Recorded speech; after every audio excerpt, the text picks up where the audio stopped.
Ternyata di balik sakit kita disuruh bertobat, bukan sibuk cari obat. Tobat itu apa? Memperbaiki kesalahan, mengakui kesalahan, memohon ampun kepada Allah, berjanji untuk tidak mengulangi lagi. Itu namanya tobat. Sama halnya, kita punya rumah, atap kita rusak.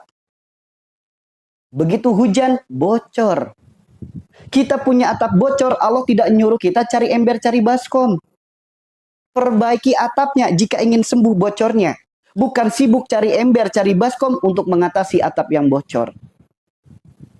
Begitupun penyakit, bukan sibuk mencari obatnya, bukan sibuk ikhtiar ke sana kemarinya. Perbaikilah penyebabnya. Rasulullah bersabda, tidaklah Allah titipkan penyakit, melainkan Allah gugurkan dosa. Bahkan rasa sakitnya tertusuk duri, buah daripada dosa. Apalagi sakit yang sedang diderita, encok, pengapuran, radang sendi, saraf kejepit, asam lambung, penyakit GERD, panic attack, anxiety, jantung, paru-paru, penyakit di leher, penyakit di wajah, di mata, di telinga, di kepala. Rasa sakit tertusuk duri saja buah daripada dosa. Apalagi rasa sakit organ tubuh kita karena penyakit-penyakit medis. Maka kalau kita udah tahu atap rusak, penyebab bocor, jangan sibuk cari ember, cari baskomnya saja. Sibuklah perbaiki atapnya jika ingin sembuh bocornya. Begitupun penyakit. Jika kita sudah tahu penyebabnya adalah dosa, jangan sibuk cari obatnya saja. Jangan sibuk ikhtiar ke sana kemarinya saja. Perbaikilah kesalahan-kesalahan kita.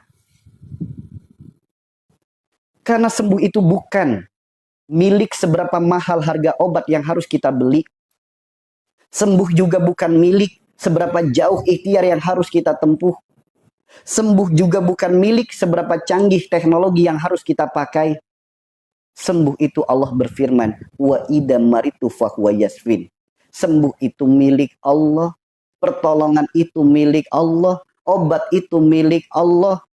Allah Rabb yang maha segala-galanya. Allah di mana? Aku dekat, sedekat urat nadimu, sedekat urat lehermu. Ada Allah yang maha dekat, maka mari kita dekati dulu. Bukan sibuk ke sana kemari dulu, dekati dulu. Kalau pengen sembuh yang berkah. Karena sembuh juga ada dua. Ada sembuh berkah, ada sembuh istidraj. Apa bedanya? Sembuh berkah, sembuh penyakitnya, sifatnya makin baik. Sembuh penyakitnya, perilakunya jadi baik. Sembuh penyakitnya, perbuatannya jadi baik. Sembuh penyakitnya, ketaatannya semakin meningkat. Ini namanya sembuh berkah. Yang kedua, namanya sembuh istidraj. Apa itu sembuh istidraj? Hanya hilang rasa sakitnya. Sifat perilaku perbuatannya tidak ada perubahan. Bahkan ketaatannya tidak ada peningkatan. Hanya hilang rasa sakitnya. Nggak ada perubahan apapun dalam hidupnya. Itu namanya istidraj. Azab yang dibalut dengan kebahagiaan. Yuk, kita hidup harus punya target. Target kita apa? Mau yang berkah apa mau yang istidraj? Kalau pengen yang berkah, yuk jemputlah sembuh dengan jalan ketaatan. Kalau yang istidraj, sibuk cari obat biar hilang rasa sakitnya, sibuk cari herbal, sibuk terapi kemana-mana biar hilang rasa sakitnya, namun tidak menambah keimanannya, tidak meningkatkan ketaatannya, tidak merubah sifat perilaku perbuatannya. Itu istidraj namanya. Hidup adalah pilihan, betul. Mau pilih yang mana? Mau pilih yang berkah atau pilih yang istidraj? Mau pilih yang rugi apa pilih yang untung?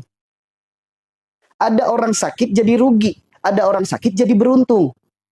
Orang sakit jadi beruntung ketika dia ridho menerima penyakitnya, sabar menjalaninya. Apa keberuntungannya? Allah gugurkan dosanya, Allah ijabah doanya.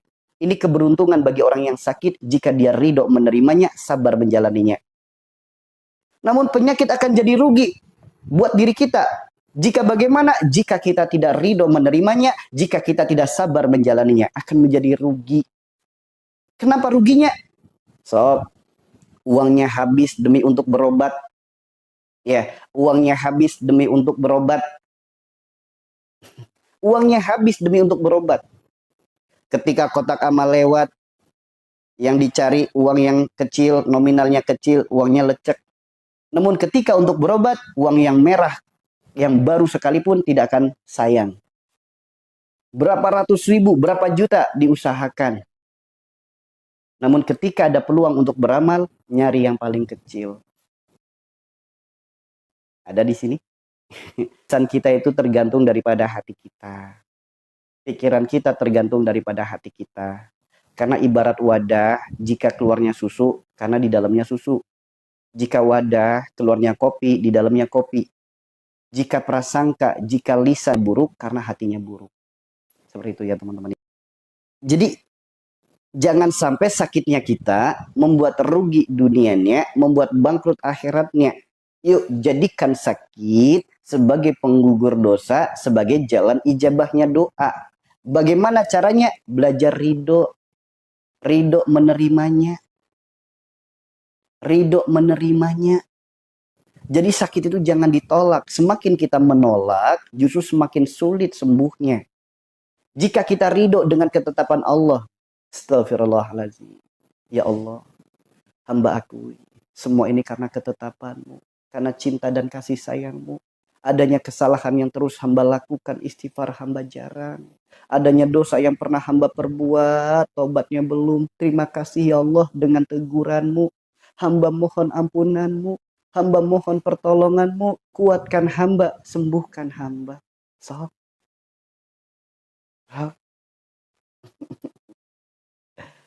ridho itu menerima penyakitnya, jangan ngeluh. Itu namanya ridho. Jangan ditolak. Pagi-pagi kepala udah pusing. Itu namanya nggak ridho. Ridho itu nerima.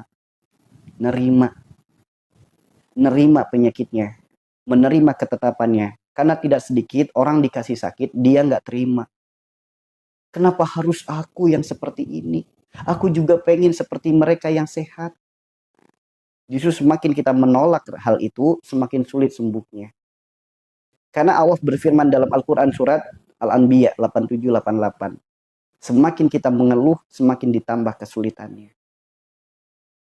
Maka apa yang saat ini sudah terjadi pada diri kita nggak bisa berontak. Tugas kita tinggal terima saja ketetapan Allah, terima saja.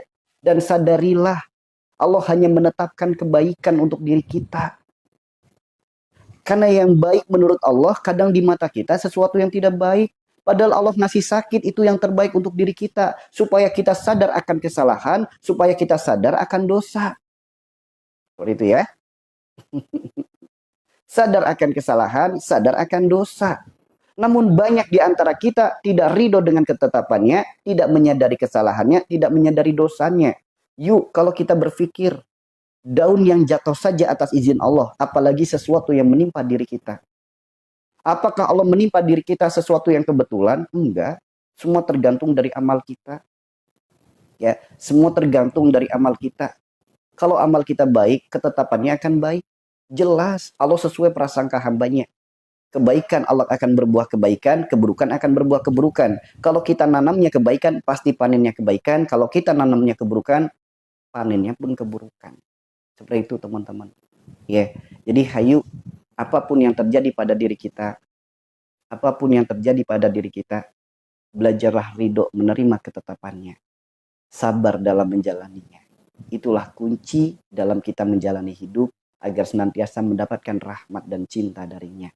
Kalau kita tidak ridho, kalau kita berontak, kalau kita nggak sabar, emang mau ngapain? Apa alasannya tidak ridho? Emang kita bisa menyembuhkan penyakit kita sendiri?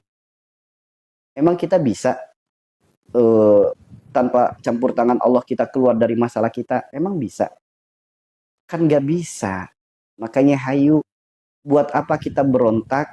Toh ujung-ujungnya tetap Allah yang menyembuhkan. Buat apa kita berontak? Ujung-ujungnya tetap Allah yang menolong. Buat apa berontak? Buat apa tidak ridho? Buat apa tidak terima? Hayu, diterima aja. Terima dengan ridho. Jalani dengan sabar. Tuh teman-teman. Karena di sini tuh bukan sedang dikasih kuis bagaimana jalannya sembuh. Bukan. Bagaimana supaya sembuh. Bukan. Bagaimana supaya sadar. Karena perintah tobat itu bukan ya ayuhan nas, melainkan ya ayyuhalladzina amanu. Perintah tobat itu hanya yang merasa dirinya beriman, bukan kepada seluruh manusia. Andaikan ayatnya ya ayuhan nas tubu ilallahi taubatan nasuha, insya Allah semua orang akan baik. Semua manusia akan bertobat. Tapi ayatnya, ya ayyuhalladzina amanu tubu ilallahi taubatan nasuha. Wahai yang merasa dirinya beriman. Yuk, iman kita bukan wujud daripada status KTP. Iman kita adalah wujud bagaimana kita menjalani hidup. Kalau kita merasa diri kita beriman, bertobatlah.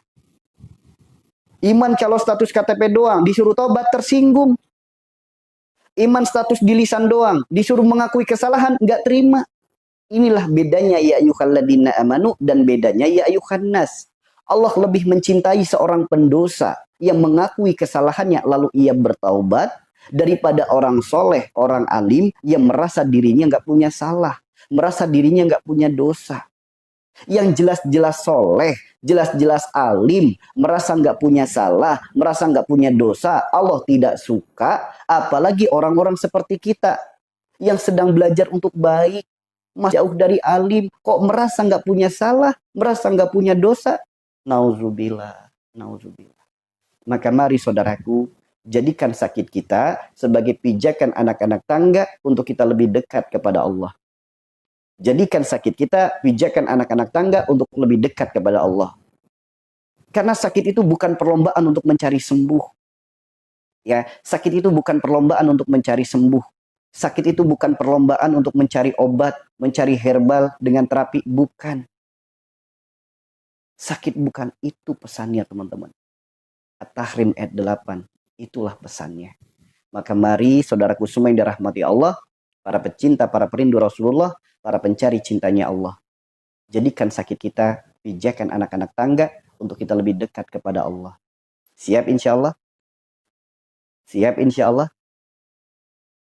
Yuk, datangnya sakit, ingat, hanya Allah yang maha menyembuhkan, hanya Allah yang maha menolong. Allah sebaik-baik penolongku, Allah sebaik-baik pelindungku. Ketika ujian datang, cobaan datang, musibah datang, hanya Allah sebaik-baik penolongku, hanya Allah sebaik-baik pelindungku. Maka ketika masalah itu datang, ingatlah Allah. Ala bidikrillah tatmainul qulub. Dengan mengingat Allah, hati akan menjadi tenang. Ingat Allah kok hatinya nggak tenang, bukan mengingatnya yang salah, tapi banyaknya penyakit dalam hatinya. Dengan mengingat Allah, hati akan menjadi tenang. Tenangnya hati kita membuat tenang pikiran. Tenangnya hati, tenangnya pikiran, membuat organ tubuh kita jadi sehat, kebaikan terbuka, pintu rahmat ngucur. Seperti itu teman-teman. Seperti itu. Ya. Ketika hati kita tenang, pikiran kita tenang, ibadah pun akan tetap nikmat. Meskipun lagi sakit, masih bisa merasakan nikmatnya sholat. Meskipun lagi punya masalah, masih bisa merasakan nikmatnya sholat. Meskipun lagi banyak cobaan, masih bisa merasakan nikmatnya sholat.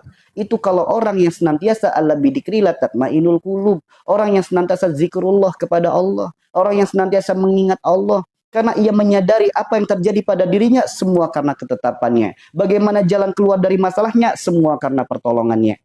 Maka ketika masalah datang, cobaan hidup, masalah hidup datang, zikirkan.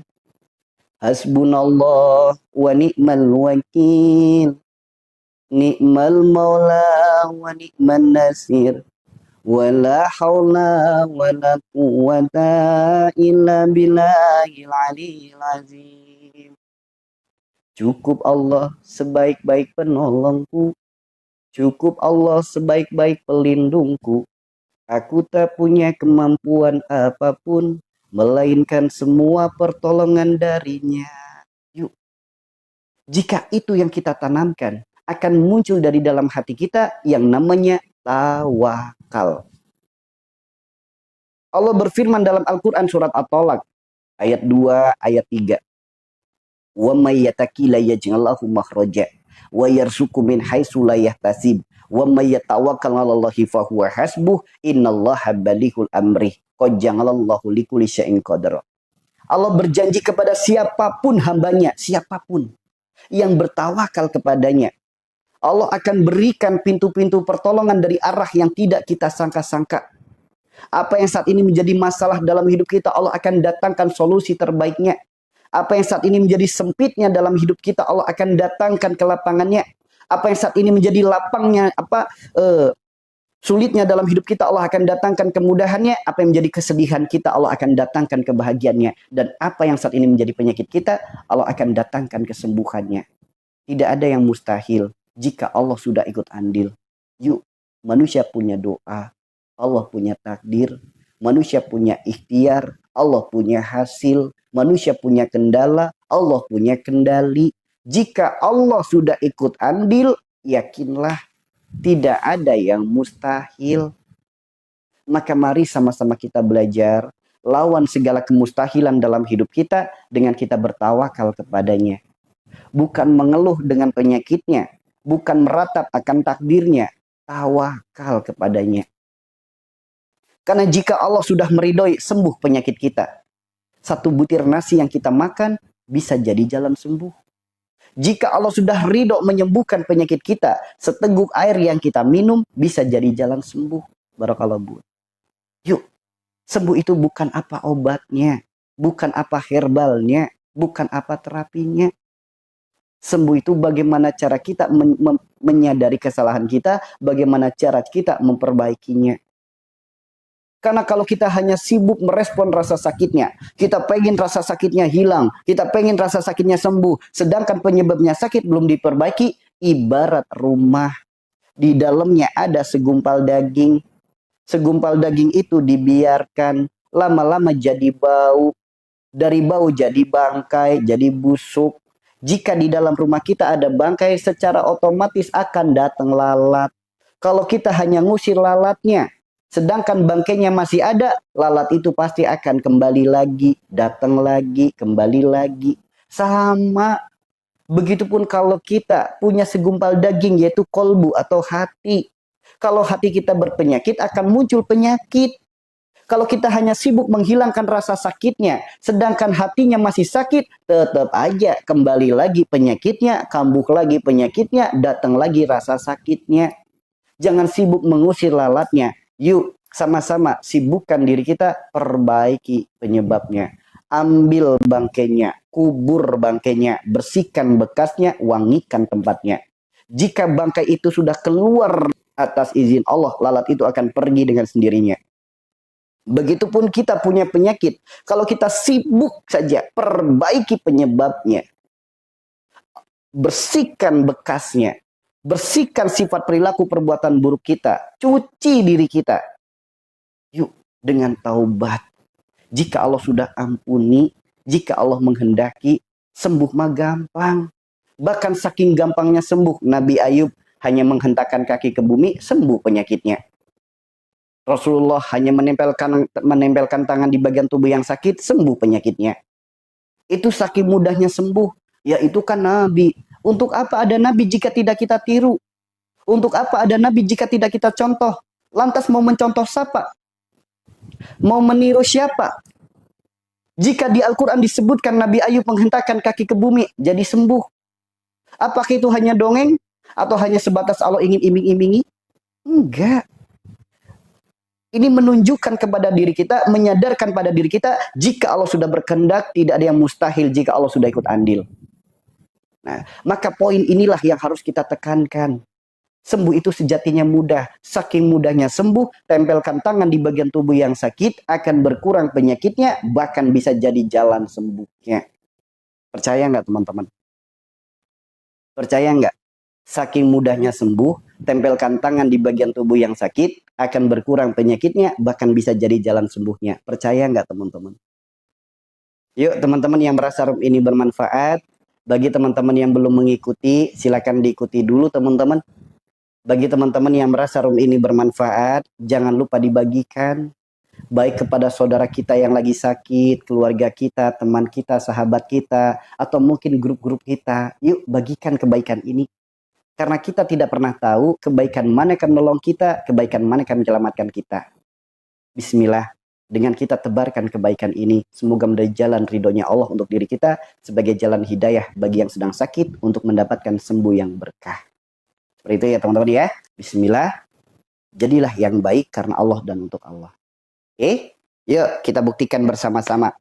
Sembuh itu mudah, sembuh itu murah, sembuh itu gratis. Jika Allah sudah menghendaki kita sembuh, diajarkan oleh Nabi, tempelkan saja tangan kita di bagian tubuh yang sakit, akan berkurang penyakitnya, akan sembuh penyakitnya. Yuk, kita buktikan.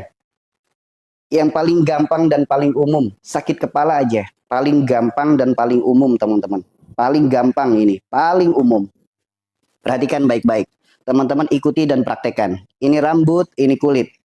Yuk, ini rambut, ini kulit. Tempelkan jari telunjuk kita di sini, teman-teman. Dah? Ikuti doa yang diajarkan oleh Nabi. Teman-teman ikuti. Bismillah. Bismillah. Bismillah.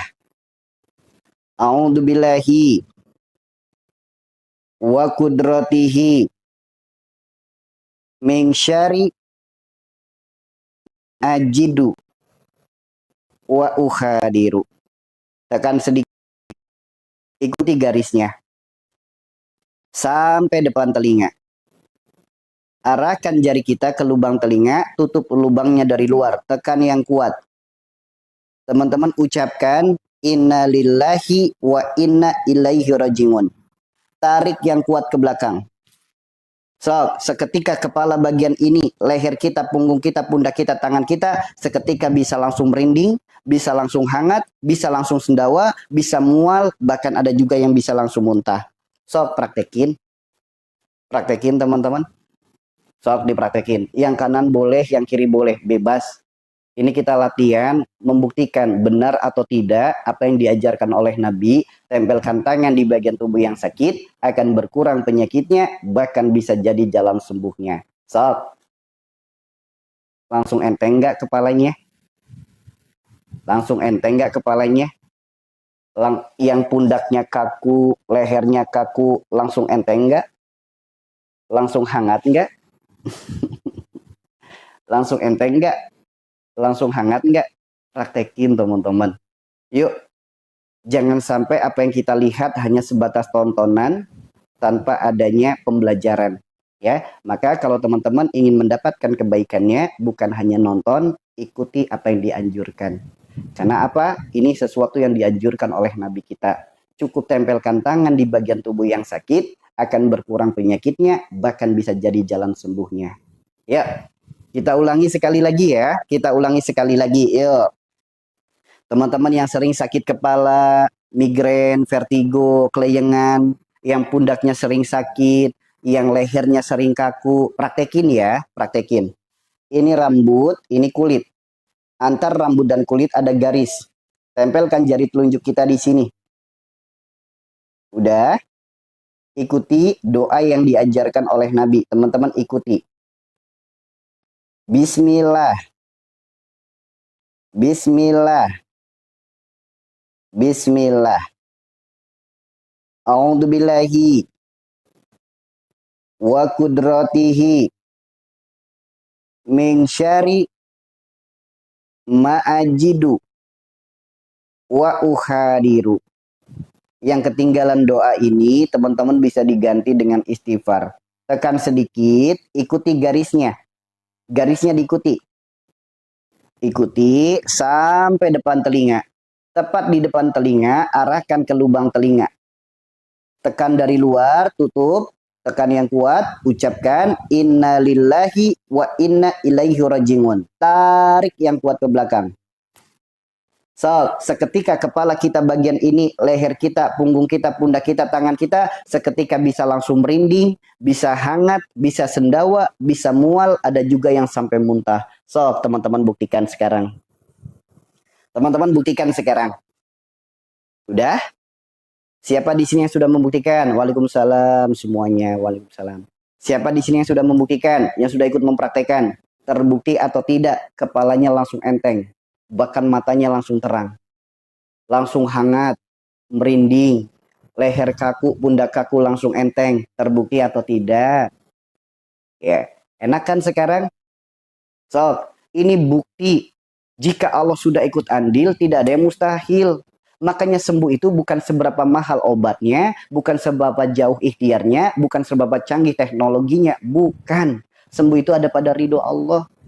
Allah berfirman dalam Az-Zariyat ayat 21, di dalam tubuh manusia ada kebesaran Allah, di mana tubuh kita Allah bekali kemampuan luar biasa, mampu menyembuhkan dirinya sendiri, mampu mengobati dirinya sendiri, mampu memperbaiki lukanya sendiri. Sok, tinggal teman-teman praktekin. Apapun penyakitnya, tempelkan tangan kita di bagian tubuh yang sakit, akan berkurang penyakitnya, bahkan bisa jadi jalan sembuhnya, teman-teman. Tinggal teman-teman percaya atau tidak dengan firman Allah, percaya atau tidak dengan sabda Rasulullah. Sederhana itu, teman-teman. Ya, sederhana itu. Bahkan gini, sok, teman-teman yang lagi punya asam lambung, atau teman-teman yang sering gangguan kecemasan, teman-teman yang sering demam, sering sakit-sakitan, sering ngedrop, yuk praktekin aja seperti ini. Ya, praktekin aja seperti ini. Telapak tangan tempelkan di dada. Ucapkan inna lillahi wa inna ilaihi rajiun. Tekan sedikit, usap-usap. Inna lillahi wa inna ilaihi rajiun. Inna lillahi wa inna ilaihi rajiun. Arahkan ke sini. Inna lillahi wa inna ilaihi rajiun. Inna lillahi wa inna ilaihi rajiun. Inna lillahi wa inna ilaihi rajiun. Sampai ke kaki diusap-usap. Sok, bisa langsung hangat, bisa langsung dingin, bisa merinding, bisa mual, bisa muntah. Pegang telapak kakinya langsung dingin. Pegang telapak tangannya langsung dingin. Sok, buktikan. Buktikan. Ya. Jadi sejatinya sembuh itu mudah sebetulnya. Cuma terkadang kitanya tidak percaya dengan firman Allah, tidak percaya dengan sabda Nabi. Sehingga yang dicari obat, herbal, terapi. Padahal ada potensi karunia Allah di dalam diri kita yang tidak kita ambil. So, benar atau tidak? Langsung hangat badannya? Langsung terang matanya? Ada satu lagi teman-teman. Ada satu lagi. Sebelumnya saya tanya dulu. Siapa teman-teman di sini yang sering masuk angin? Ada enggak? Siapa teman-teman di sini yang sering masuk angin? Ada enggak? Yang sering kelayangan, badannya sering ngedrop, gerak dikit gampang sakit, atau mungkin naik kendaraan, mabuk perjalanan. Teman-teman ada nggak di sini yang gampang ngantukan? Atau punya masalah gangguan kecemasan, jantungnya sering berdebar-debar, sering cemas, sering was-was, sering takut, sering panik, sering merasa nggak betah, gelisah.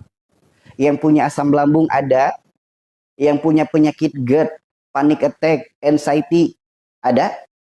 Ada nggak teman-teman di sini yang punya masalah kolesterol, darah tinggi, migrain, vertigo? Ada nggak teman-teman? Yuk praktekin. Satu gerakan ini memiliki manfaat yang sangat luar biasa. Satu gerakan ini memiliki manfaat sangat luar biasa. Diajarkan oleh Nabi. Tempelkan tangan di bagian tubuh yang sakit, akan berkurang penyakitnya, bahkan bisa jadi jalan sembuhnya. Yuk kita buktikan bersama-sama benar atau tidak firman Allah dalam Al-Quran. Az-Zariyat 21, benar atau tidak sabda Nabi tentang hal ini. Yuk tempelkan tangan kita di pundak seperti ini. Tempelkan. Yang kanan dulu boleh, yang kiri dulu boleh. Bebas, tempelkan tangan kita di pundak seperti ini. Oke? Sekarang badan tegak lurus. Badan tegak lurus. Dah? Pejamkan matanya. Teman-teman rileks. Jika teman-teman benar-benar rileks, teman-teman akan merasakan rasa hangat muncul dari pinggang sampai naik ke punggung. Rileks. Tarik nafas perlahan dari hidung sampai penuh. Hembuskan perlahan dari mulut yang panjang. Sekali lagi, tarik nafas perlahan dari hidung sampai penuh. Hembuskan lewat mulut, perlahan dan panjang. Sekarang ikuti doa yang diajarkan oleh Nabi. Teman-teman ikuti. Bismillah. Bismillah. Bismillah. Ikuti. A'udzubillahi wa qudratihi min syarri ma'ajidu wa ukhadiru. Sekarang teman-teman tarik nafas dari hidung, tarik yang dalam sampai penuh. Tahan nafasnya, baca Al-Fatihah 1 kali dalam hati, mulut tetap diam. Selesai Al-Fatihah, hembuskan nafasnya lewat mulut perlahan, lalu buka matanya pelan-pelan. Yuk bersama-sama ucapkan inna lillahi wa inna ilaihi rajiun. Ucapkan itu terus-menerus dalam hati kita, inna lillahi wa inna ilaihi rajiun. Teman-teman pencet pundaknya yang kuat. Tarik. Pencet lagi pundaknya, pencet yang tebal, tarik. Pencet lagi pundaknya, tarik. Pundak satunya lagi, pencet yang kuat, tarik. Pencet yang tebal, tarik. Pencet lagi, tarik. Yuk, sekarang tengkuk lehernya yang punya kolesterol, yang punya darah tinggi, yang sering sakit kepala. Yuk, ini rambut, ini kulit. Pencet pundaknya di sini, tengkuk lehernya, tarik. Turun sedikit ke bawah, pencet, tarik. Turun lagi ke bawah, pencet, tarik. Yuk, sekarang teman-teman, lipat daun telinganya. Daun telinga dilipat seperti ini. Jangan kaget kalau sakit, jangan kaget kalau gatel. Jika dilipat sakit dan gatel, biasanya punya masalah vertigo, punya masalah HB rendah, darah rendah, dan insomnia. Yuk, sekarang cubit-cubit punggung tangannya yang banyak. Punggung tangannya dicubit-cubit yang banyak. Pergelangan tangannya dicubit-cubit yang banyak. Jangan lupa dalam hati tetap innalillahi wa inna ilaihi rajiun.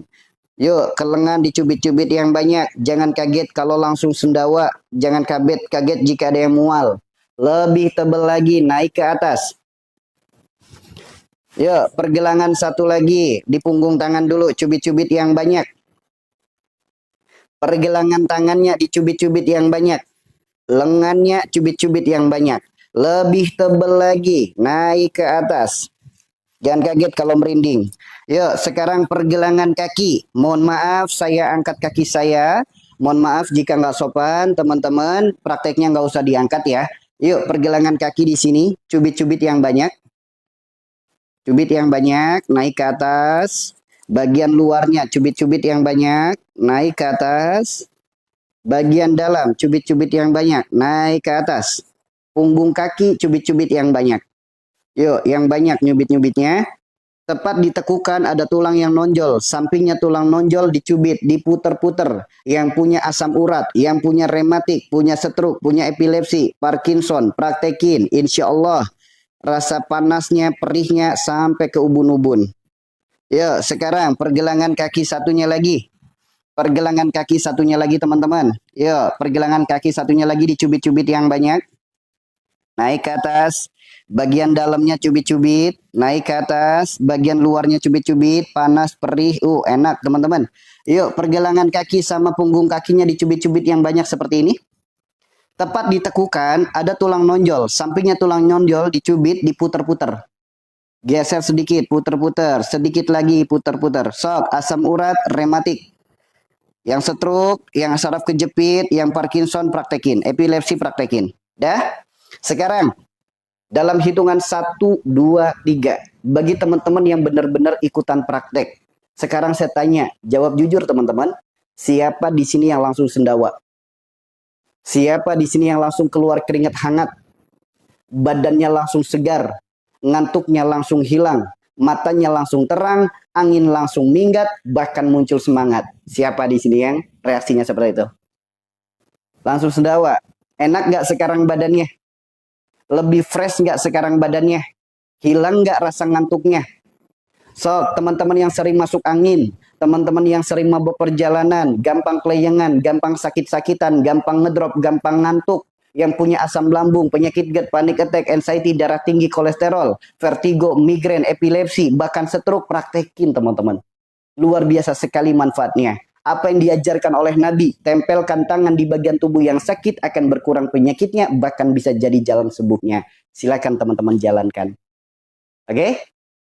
Sederhana, memiliki manfaat luar biasa. Tidak nunggu nanti, tidak nunggu besok. Saat ini kita mempraktekkan, saat ini juga langsung enak. So, teman-teman yang keluar keringat, teman-teman setelah diterapi kok keluar keringat, ambil keringatnya, pegang keringatnya. Pegang, dicium. Normalnya keringat baunya asam. Tapi kenapa dengan cara seperti ini keringat yang keluar baunya sedikit amis? Sok dicium. Yang keluar keringat, keringatnya diambil, dipegang pakai tangan, dicium. Sedikit amis baunya teman-teman. Ada nggak teman-teman setelah diterapi telapak tangannya langsung dingin? Ada nggak setelah mengikuti terapi ini daun telinganya langsung dingin? Ada nggak setelah terapi ini tengkuk lehernya dingin? Ujung kaki langsung dingin, telapak kaki langsung dingin? Ada nggak? Yang justru malah mual? Ada nggak? Yang justru malah merinding? Ada nggak? Yang justru malah mendadak pengen BAB? Ada nggak? Pengen pipis? Atau malah ngantuk? Ada nggak?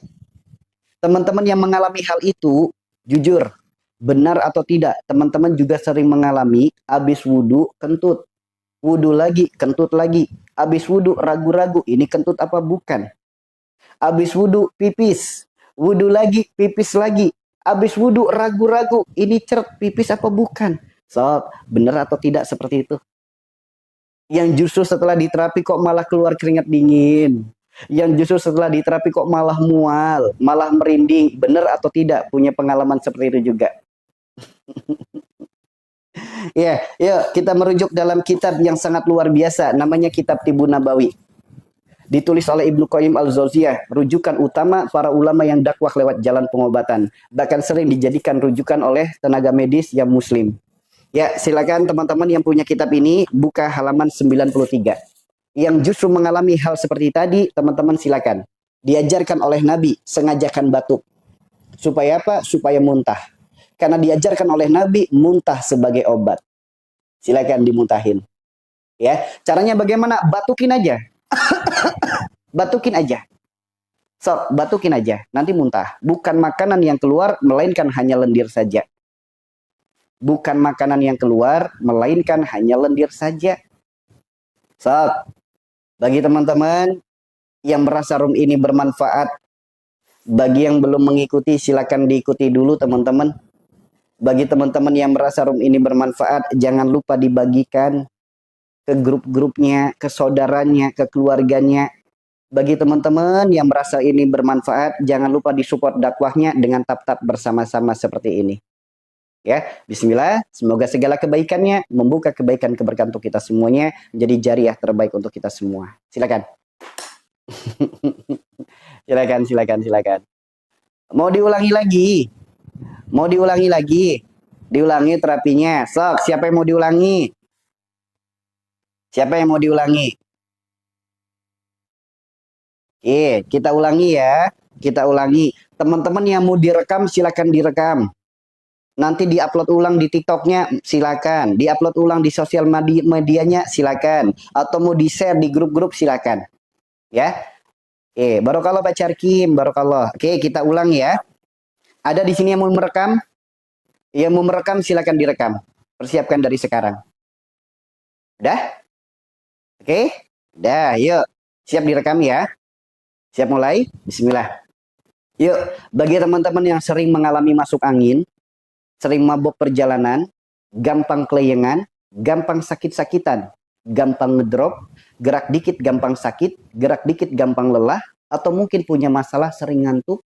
Teman-teman yang punya masalah gangguan kecemasan, jantung sering berdebar-debar, hati gelisah, gundah, cemas, was-was, panik, galau, atau mungkin teman-teman yang punya asam lambung, penyakit GERD, panic attack, anxiety, bahkan yang punya kolesterol, darah tinggi, termasuk epilepsi, stroke, bahkan vertigo, yuk lakukan gerakan ini, sesuatu yang sangat sederhana, dianjurkan oleh Nabi. Tempelkan tangan di bagian tubuh yang sakit, akan berkurang penyakitnya, bahkan bisa jadi jalan sembuhnya. Disebutkan dalam Al-Quran, surat Az-Zariyat ayat 21. Yuk, teman-teman sekarang pegang pundaknya seperti ini. Yang kanan boleh, yang kiri boleh. Bebas. Mau mana dulu bebas. Dah? Sekarang badan tegak lurus. Luruskan pinggang, luruskan punggung. Sekarang teman-teman pejamkan matanya. Teman-teman usahakan untuk rileks. Jika teman-teman rileks, teman-teman akan muncul rasa hangat dari pinggang naik ke punggung. Jika benar-benar rileks. Sekarang tarik nafas perlahan dari hidung. Tarik sampai penuh. Hembuskan lewat mulut perlahan, hembuskan yang panjang. Sekali lagi, tarik nafas perlahan dari hidung, tarik sampai penuh. Hembuskan lewat mulut perlahan, usahakan yang panjang. Ikuti doa yang diajarkan oleh Nabi. Ikuti. Bismillah. Bismillah. Bismillah. A'udzubillahi wa qudratihi min syari ma'ajidu wa uhadiru. Teman-teman tarik nafas dari hidung, tarik 1 kali yang panjang sampai penuh. Tahan nafasnya, baca Al-Fatihah 1 kali dalam hati, mulut tetap diam. Selesai Al-Fatihah, hembuskan nafasnya lewat mulut perlahan, lalu buka matanya pelan-pelan. Sekarang bersama-sama ucapkan Inna lillahi wa inna ilaihi rajiun. Ucapkan itu terus-menerus dalam hati. Pencet pundaknya, tarik. Pencet yang kuat, tarik. Pencet yang tebal, tarik. Pundak satunya lagi, pencet yang kuat, tarik. Pencet yang tebal, tarik. Pencet lagi pundaknya, tarik. Yuk, sekarang tengkuk leher. Teman-teman yang punya kolesterol, teman-teman yang punya darah tinggi, yang kepalanya sering sakit, yuk, tempelkan tangan kita di sini. Pencet, tarik. Turun sedikit ke bawah, pencet, tarik. Turun lagi ke bawah, pencet, tarik. Dah, sekarang lipat daun telinganya. Daun telinganya dilipat seperti ini. Ya. Normalnya tidak sakit. Namun jika teman-teman justru malah sakit, malah gatel, itu tanda adanya masalah. Biasanya jika tidak bukan vertigo, insomnia. Jika bukan insomnia, HB rendah maupun darah rendah. Dah, sekarang cubit-cubit punggung tangannya. Cubit-cubit yang banyak punggung tangannya. Pergelangan tangan cubit-cubit pula. Ingat dalam hati tetap innalillahi wa inna ilaihi rajiun. Lebih tebal lagi, naik sedikit ke lengan. Jangan kaget kalau langsung sendawa. Lebih tebal lagi, naik ke atas. Ya, punggung tangan satunya lagi, cubit-cubit yang banyak. Pergelangan tangannya cubit-cubit. Jangan kaget jika ada yang mual. Lebih tebal lagi, cubit-cubit yang banyak di lengannya. Naik ke atas, jangan kaget kalau merinding. Yuk, sekarang pergelangan kaki. Mohon maaf, saya angkat kaki saya. Mohon maaf kalau nggak sopan. Teman-teman prakteknya nggak usah diangkat kakinya. Ya, ini pergelangan kaki, cubit sini tarik. Bagian dalam cubit-cubit tarik. Bagian luar cubit-cubit tarik. Punggung kakinya cubit-cubit yang banyak. Ini ada tekukan, samping tekukan, dicubit, diputer-puter. Asam urat, rematik, stroke, epilepsi, bahkan Parkinson, sok. Rasa panas dan hangatnya bisa sampai ke ubun-ubun. Yuk, sekarang pergelangan kaki satunya lagi. Mohon maaf, saya angkat kaki saya. Mohon maaf kalau nggak sopan. Yuk, cubit-cubit yang banyak. Panas, perih, enak teman-teman. Bagian dalam, bagian luar. Lalu punggung kakinya, cubit-cubit yang banyak. Nah, di sini ada tulang yang nonjol, sampingnya persis, cubit diputar-putar. Sok, panas, perih, rasanya enak teman-teman. Bahkan bisa sampai ke ubun-ubun. Dah? Sekarang dalam hitungan 1, 2, 3. Siapa di sini yang langsung sendawa? Siapa di sini yang langsung keluar keringat hangat? Badannya langsung segar, ngantuknya langsung hilang, mata langsung terang, badan langsung hangat, muncul semangat. Sok, siapa? Enak nggak? Seger nggak badannya? Sok, praktekin. Teman-teman yang sering masuk angin, praktekin. Yang sering mabok perjalanan, praktekin. Yang gampang sekali mabok di kendaraan, praktekin. Insya Allah, teman-teman, salah satu ikhtiar jalan untuk menuju sembuhnya. Praktekin, teman-teman. Muncul semangat gak sekarang? Muncul semangat gak sekarang? Lebih muncul semangat kan? Tuh, ternyata apa yang dianjurkan oleh Nabi terbukti atau tidak. Tempelkan tangan di bagian tubuh yang sakit, akan berkurang penyakitnya, bahkan bisa jadi jalan sembuhnya. Bagi teman-teman yang justru malah mual, justru malah merinding, justru malah pusing, justru malah nguap, yuk, dianjurkan oleh Nabi dalam kitab Tibbun Nabawi. Teman-teman buka halaman 93. Dianjurkan oleh Nabi yang justru malah mual, Yang justru malah nguap, malah merinding, malah pusing. Yuk, perhatikan. Muntah sebagai obat. Caranya bagaimana? Disengajakan batuk. Sengajakan batuk. Teman-teman batukin aja. Nanti akan keluar kotorannya. Bukan makanan yang keluar, tapi hanya lendir saja yang keluar. Itu bahkan bisa panas, perih sampai ke dada. Ya, dari mana datangnya hal itu? Kalau kita bahas, mungkin bahasanya terdengar lucu ya. Itu disebabkan karena adanya air liur setan. Itu bukan kata saya. Ada dalam kitab. Apa penyebabnya? Rasulullah bersabda, makan dan minumlah dengan tangan kanan. Jangan makan dan minum dengan tangan kiri. Makan minum dengan tangan kiri, makan minumnya setan.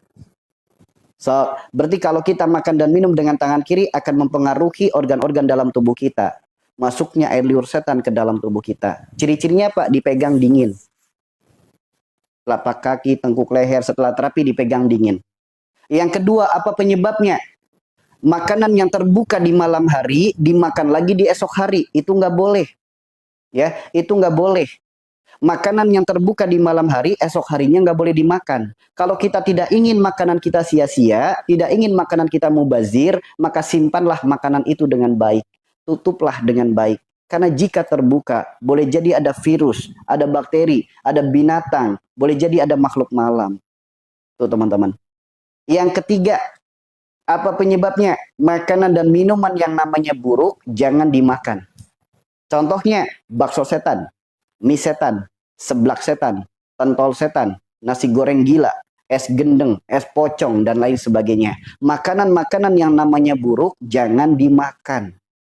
Itu syariat agama.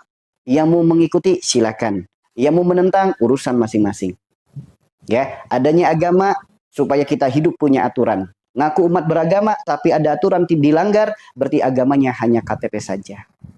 Oke, 3 perkara sederhana, namun memiliki dampak luar biasa. Makan minum dengan tangan kiri bisa jadi penyakit. Makan minuman yang terbuka di malam hari bisa jadi penyakit. Makanan yang namanya buruk bahkan bisa jadi sifat yang buruk. Tuh teman-teman. Siap insya Allah 3 perkara ini mulai kita perbaiki. Ingat-ingat kembali jangan sampai tangan kiri kita makannya. Ingat-ingat kembali jangan sampai makanan terbuka di malam hari yang kita makan. Ingat-ingat kembali jangan sampai nama-nama yang buruk yang kita makan. Siap insya Allah. Siap insya Allah. Ya, pilihan ada pada diri kita masing-masing. Itu ya tentang terapi. Sederhana sekali. Diajarkan oleh Nabi, tempelkan tangan di bagian tubuh yang sakit, akan berkurang penyakitnya, bahkan bisa jadi jalan sembuhnya. Ini namanya terapi angin Ibnu Sina. Baru satu terapi seperti ini aja, efeknya luar biasa. Karena dianjurkan oleh Nabi. Bahkan ada satu lagi, disebutkan di dalam Al-Quran, dianjurkan oleh Nabi. Bahkan memiliki manfaat yang sangat luar biasa. Yang pertama, manfaatnya untuk mengeluarkan segala yang kotor, segala yang buruk, segala yang tidak baik, segala yang mengganggu, segala asbab sakit, segala penyakit, segala sihir, bahkan gangguan goib. Yang kedua manfaatnya, menyempurnakan kembali sel-sel tulang kita, sendi kita, syaraf kita, seluruh organ dalam tubuh kita, bahkan imun dan hormon kita. Ada di dalam Al-Quran surat Az-Zariyat ayat 20, ayat 21. Ya. Mengeluarkan segala yang kotor. Segala yang kotor itu apa? Pertama, kotoran itu ada syariat, ada kotoran hakikat. Kotoran syariat, belek, daki, upil, jerawat, ketombe, panu, penyakit-penyakit kulit, itu kotoran syariat. Kotoran yang kelihatan oleh kasat mata. Kotoran hakikat, kotoran yang tidak kelihatan oleh mata, namun bisa kita rasakan saat keluarnya. Contoh seperti tadi, habis diterapi angin, ada yang sampai mual, ada yang sampai merinding, ada yang keluar keringat dingin, nggak kelihatan, tapi bisa dirasakan. Itu namanya kotoran hakikat. Yang kedua, mengeluarkan segala yang buruk. Apa yang buruk? Sifat perilaku perbuatan kita yang buruk berdampak buruk pada organ tubuh kita. Dari perilaku buruk, habis makan tidur, sok muncul kolesterol, ikhtiarkan terapi ini yang punya kolesterol praktekin. Atau mungkin dari perbuatan yang buruk, memutus silaturahim, munculnya penyakit stroke, sok ikhtiarkan terapi ini insya Allah. Atau mungkin dari sifat tinggi hati. Sifat tinggi hati adalah keakuan yang tinggi, tidak mampunya dalam menata hati, apa yang dilihat, apa yang dirasakan, apa yang didengar jadi marah dan emosi. Hati disebut kolbu, kolbu adalah jantung, fungsi jantung memompa darah. Orang kalau lagi marah detak jantungnya kencang. Semakin kencang detaknya, semakin tinggi tekanannya. Yang punya darah tinggi, praktekin. Begitupun orang-orang yang punya sifat lemah, hati lemah, kemudian punya perilaku, menempatkan kebahagiaannya pada mulut orang lain, gampang baper, gampang sedih, gampang nangis, yang punya darah rendah, sok ikhtiarkan terapi ini. Teman-teman yang terkena penyakit darah rendah, benar atau tidak, teman-teman baperan, gampang tersinggung, gampang sedih, gampang nangis, gampang mewek, benar atau tidak? Atau mungkin dengan perilaku overprotective, gampang cemburuan, sulit percaya, sering mencari-cari kesalahan, munculnya sinus, munculnya polip, munculnya resdung, flu yang gak sembuh-sembuh. Sok, yang punya sinus, benar atau tidak Anda cemburuan? Benar atau tidak Anda cemburuan? Sok. Segala yang kotor, segala yang buruk, segala yang tidak baik. Apa yang tidak baik? Mungkin apa yang kita makan ada kimianya, ada bahan berbahayanya, berdampak buruk pada organ tubuh kita. Yang keempat, segala asbab sakit. Yang kelima, segala penyakit. Sok, apapun penyakitnya, ikhtiarkan terapi ini. Bahkan segala sihir dan gangguan goib. Apa itu namanya santet, sihir, guna-guna, apapun jenisnya. Ikhtiarkan dengan terapi ini. Bahkan, sesuatu yang sangat luar biasa akan kita dapatkan, sempurnanya kembali sel-sel tulang kita. Sendi-sendi kita, syaraf-syaraf kita, seluruh organ dalam tubuh kita, bahkan jiwa, akal, hati, dan ruh kita. Sehingga dengan kita ikhtiar dengan terapi ini bisa sebagai jalan menuju kesembuhan zahiran wa batinan. Solusi sehat lahir dan batin. Teman-teman pengen tahu nggak apa terapinya? Pengen tahu nggak apa ikhtiarnya? Disebutkan di dalam Al-Quran, diajarkan oleh Nabi, kemudian dilanjutkan oleh para ulama. Pengen tahu nggak apa terapinya? Pengen tahu nggak? Pengen tahu? Bukan, yang baperan itu darah rendah. Kalau darah tinggi gampang marah, gampang emosi. Ya, pengen tahu terapinya?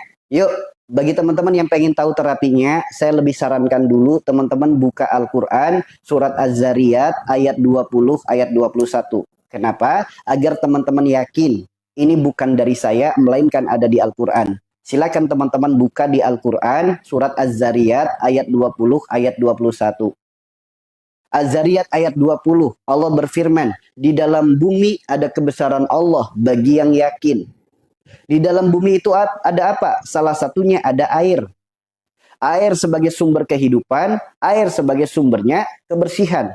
Lewat perantara air, bisa kita ikhtiarkan, membersihkan segala yang kotor, yang buruk, yang tidak baik, yang mengganggu asbab sakit, segala penyakit, segala sihir, bahkan gangguan goib. Air sebagai sumber kehidupan. Lewat perantara air kita bisa ikhtiarkan, menghidupkan kembali, menyempurnakan kembali sel-sel tulang kita, sendi kita, syaraf kita, seluruh organ-organ dalam tubuh kita yang sedang penyakit. Sok diikhtiarkan.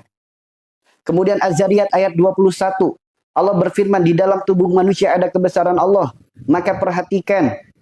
Diajarkan oleh Nabi, tempelkan tangan di bagian tubuh yang sakit, akan berkurang penyakitnya, bahkan bisa jadi jalan sembuhnya. Karena di dalam tubuh kita Allah bekali kemampuan yang sangat luar biasa. Di mana ada sebuah imun di dalam tubuh kita. Kebesaran Allah di dalam tubuh kita mampu menyembuhkan diri sendiri, mampu mengobati diri sendiri, mampu memperbaiki lukanya sendiri. Kemudian dikembangkan oleh para ulama, disebutnya apa? Terapi tazkiyatun nafas. Ini bagian daripada terapi tazkiyatun nafas. Apa itu tazkiyatun nafas? Pembersihan diri. Jadi mandi itu bukan hanya sebatas mandi, melainkan pembersihan diri. Caranya bagaimana? Sederhana, yang mau dicatat silakan dicatat. Teman-teman, pertama persiapkan dulu wadahnya. Disebutkan di dalam kitab, persiapkan dulu wadahnya. Wadah itu apa? Bisa ember, bisa baskom, bisa bak mandi. Persiapkan dulu wadahnya. Yang kedua, pastikan air yang baru keluar, air yang baru ngalir. Entah baru ngambil dari sumur atau baru buka keran. Intinya air yang baru. Yang ketiga, aduklah air itu dengan putaran ke kiri, pakai tangan kanan. Diaduk airnya dengan putaran ke kiri. Kenapa putaran ke kiri? Para ulama terdahulu menyampaikan putaran kanan adalah dunia, putaran kiri adalah akhirat. Terbukti di zaman sekarang, putaran kanan, sebagaimana putaran dunia, putaran jarum jam, putarannya ke kanan. Putaran ke kiri adalah putaran akhirat, sebagaimana orang tawaf, putarannya ke kiri, perkara ibadah dengan tujuan akhirat. Bukan air hujan, bukan, pakai air biasa. Bukan air hujan, bukan. Pakai air biasa. Air hujan ada sendiri. Ya, air hujan ada sendiri. Bukan air hujan, tapi air biasa. Air hujan ada sendiri nanti. Oke? Kenapa diaduk ke kiri? Kiri adalah putaran akhirat. Kiri adalah putaran semesta. Perhatikan baik-baik teman-teman yang rumahnya dekat dengan sungai, dekat dengan selokan, dekat dengan laut. Intinya yang rumahnya dekat dengan air. Terkadang air membentuk pusaran secara alami. Kemana arah pusarannya? Ke kiri. Kalau tidak percaya, perhatikan. Air selalu membentuk pusaran ke kiri. Kalau nggak percaya teman-teman silakan ke kamar mandi, siramkan air di kloset. Kemanapun kita siram, kemanapun air itu berputar, putaran terakhirnya selalu ke kiri. Kalau nggak percaya, buktikan. Kita mandi, siramin tubuh kita, airnya keluar lewat jalur buang. Kemana arah pusarannya? Selalu ke kiri. Kalau nggak percaya, perhatikan. So, teman-teman perhatikan. Bahkan teman-teman yang pernah melihat MotoGP, Formula One, balap sepeda, balap lari, balap sepatu roda, apapun jenis balapan yang profesional, belok itu ada belok kanan, ada belok kiri. Tapi putaran sirkuit selalu ke kiri, yang profesional. Kenapa? Andaikan putarannya ke kanan, pembuluh darah bisa pecah, bisa menyebabkan kematian. Kenapa pembuluh darahnya bisa pecah? Karena melawan hukum gravitasi bumi. Sok teman-teman kalau nggak percaya. Teman-teman kalau lagi naik motor, belok kanan sama belok kiri lebih enak belok mana? Lebih enak belok kiri bukan? Kalau belok kanan berasa kaku. Ya enggak? Kalau belok kanan berasa kaku, benar atau tidak? So, teman-teman, belok kanan sama belok kiri lebih enak belok mana? Belok kiri kan? Belok kanan ujung-ujungnya kaku. Dan lihat, ketika kita naik kendaraan, rombongan naik kendaraan. Kemudian tanpa kita sadari ternyata jalan yang kita lewati banyak belok kanannya. Pusing nggak kepala? Sok. Penumpang pada mabok nggak? Sok. Kalau masih nggak percaya lagi, silakan teman-teman praktekkan dan buktikan. Jogging keliling rumah. Putarannya ke kanan. 3 putaran aja. Kalau nggak pusing, mual, muntah, bahkan pingsan. Sok teman-teman kalau nggak percaya. Nah. Bahkan ulama-ulama terdahulu selalu mengajarkan, ibu, bapak, kalau nyuci makanan diaduk ke kiri. Ya, ibu, bapak, kalau misal mau nyuci sayur, nyuci beras, diaduk ke kiri. Ada yang pernah dengar seperti itu?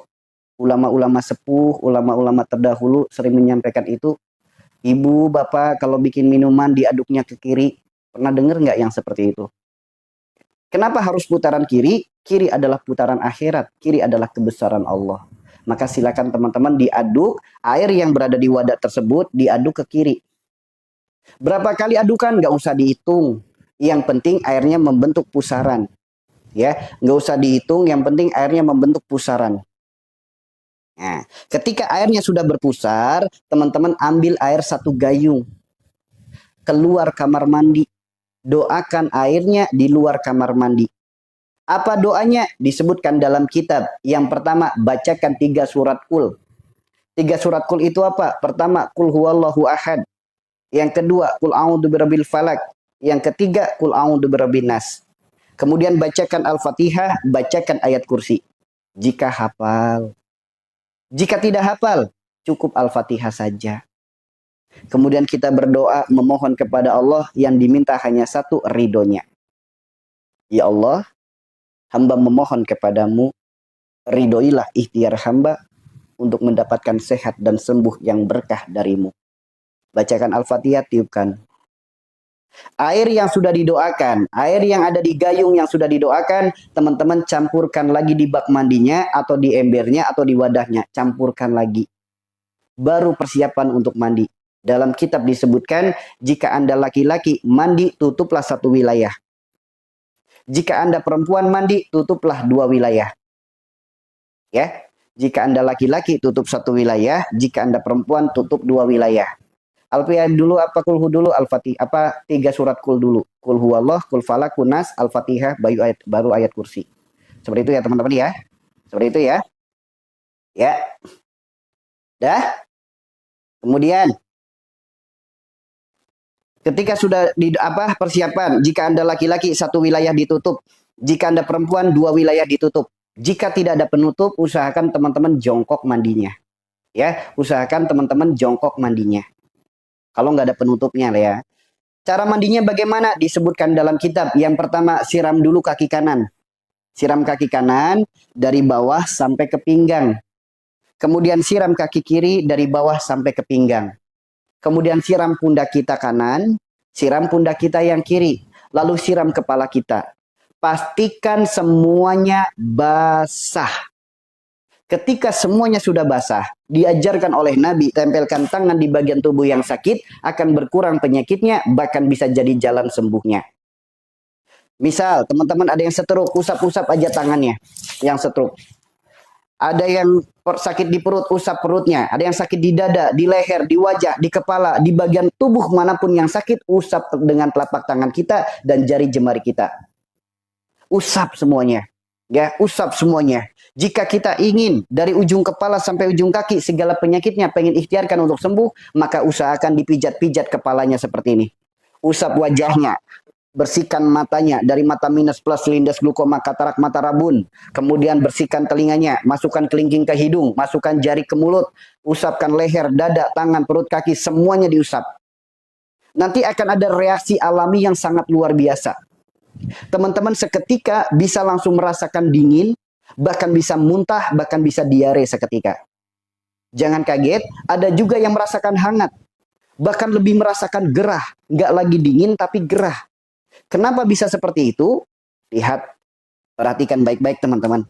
Bagi yang merasakan dingin, bersyukur alhamdulillah. Kenapa? Keluarnya segala yang kotor, segala yang buruk, segala yang tidak baik, segala yang mengganggu, segala sebab sakit, segala penyakit, segala sihir, bahkan gangguan goib. Bagi yang merasakan hangat, alhamdulillah. Peredaran darah dan oksigen lancar. Sempurnanya kembali sel-sel tulang kita, sendi kita, syaraf kita, bahkan seluruh organ dalam tubuh kita. Kalau nggak percaya sekarang bisa dibuktikan. Tanpa air loh ya, tanpa air. Apalagi kalau pakai air. Tanpa air, teman-teman buktikan aja. Tempelkan tangan, usapkan. Innalillahi wa inna ilaihi rajiun. Yuk. Tempelkan saja seperti ini. Innalillahi wa inna ilaihi rajiun. Innalillahi wa inna ilaihi rajiun. Innalillahi wa inna ilaihi rajiun. Innalillahi wa inna ilaihi rajiun. Sok, tanpa air. Sok, teman-teman bisa langsung merasakan dingin, ada juga yang merasakan hangat. Ini tanpa air. Apalagi kalau pakai air. Itu luar biasa sekali. Sok, udah dibuktikan belum? Benar atau tidak? Teman-teman ada yang langsung merasakan hangat. Ada yang langsung merasakan keringat dingin. Ada yang sampai mual. Sok, benar atau tidak? Benar atau tidak? Silakan, praktekin. Ada yang hangat, bahkan ada yang dingin.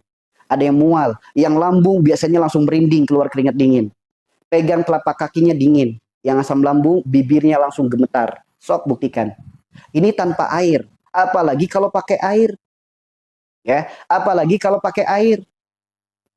Silakan teman-teman praktekin, ya. Jadi setelah kita siram badan kita, jangan dulu buru-buru pakai sabun, jangan dulu buru-buru pakai non muslim juga boleh, silakan. Jangan dulu pakai sabun, jangan dulu pakai sampo, diusap-usap dulu badannya. Nah, nanti kalau diusap kok langsung responnya dingin, bahkan bisa mual, bahkan ada yang muntah, bahkan ada yang sampai diare, nggak usah khawatir.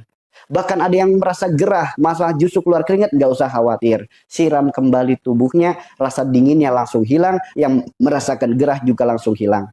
Baru kita pakai sabun, kita pakai sampo, mandi sebagaimana biasa, bersihkan. Ya. Setelah itu, setelah dibilas sampai bersih, keringkan pakai handuk, segera pakai pakaian. Ingat, ini belum selesai terapinya. Teman-teman akan mengalami sesuatu yang sangat luar biasa. Setelah mandi, justru 3 jam pertama adalah sesuatu perjuangan luar biasa. Di mana 3 jam pertama, teman-teman akan mengalami, banyak yang sudah praktek banyak, teman-teman akan mengalami badan bisa ngedrop.